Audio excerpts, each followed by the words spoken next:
ঠিক ঠিক আছে, আর দেওয়া যাবে না। মিষ্টিটা ভালো মতো দে, দোকানদারের জন্য দেখে পাগল হয়ে যায়। আসলে তো কেমন কালো কালো দেখা দিতেছে ক্যামেরায়। মিষ্টি মনে বেশি হয় নাই। দোকানদারের লোকে দেখে মিষ্টি মিষ্টি কথা কইবে, দেখবি যে মালের দাম 500 টাকা, এই মালের দাম 200 টাকা রাখবো। এখন ঠিক আছে। আর মাঝে মধ্যে ওই দোকানদার চোখ মারবে একটা করে, বুঝছস? তাহলে দেখবি আরো কম রাখবো। জিনিসের যেই দাম এখন, বাবারে বাবা, দোকানে তো যামু মার্কেট করবার না, সারাদিন রোজা রয়েছে, বেলা অর্ধেক হয়ে গেছে, তাড়াতাড়ি মার্কেটে যাই, আবার ইফতারি করা লাগবো। একটা কাজ কর, ইফতারি করার দোকানে বাসাতে ভাত খেয়ে যা। এই এইটা কি পরস? হাঁটতে হাঁটতে তো আবার পা খুব বিষয় দেবো, গলা মলা এখনই হুগাইছে। পানি টানি খাই যাবো নাকি? পানি খাই গেলে ভাল লাগবে, শরীরে এনার্জি থাকবো। আরে না না না, অর্ধেক বেলা হয়ে গেছে গা, এখন আমি কি চিন্তা করতেছি আজাইরা।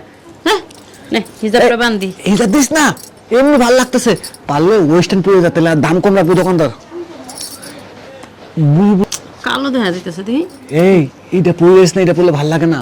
পারলে খোলামেলা কাপড় পরে যাবি, গেঞ্জি প্যান্ট পরে গেলে আরো বেশি ভালো, দোকানদারে কম রাখবো।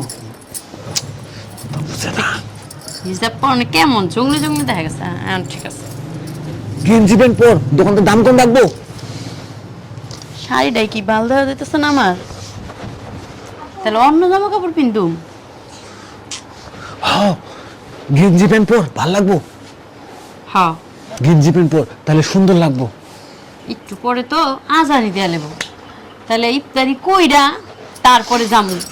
আরে রোজা পান, তাহলে ভাল লাগবে। সবাই এখন তো ভিড় থাকবো, এত রোজা দেখে এত ঘোরাঘুরি করে, আর যে রোদ উঠছে বাবারে বাবা। না, আজান দিয়া লাগবো, যাই যা অজুরা কইরা নামাজটা পড়ি গে। আইসক্রিম মিস হয়ে গেল, রোজাটা কষ্ট মষ্ট ভাঙাইতে পারলাম না। যদি ভাঙাইতে পারতাম তাহলে ভাল লাগতো।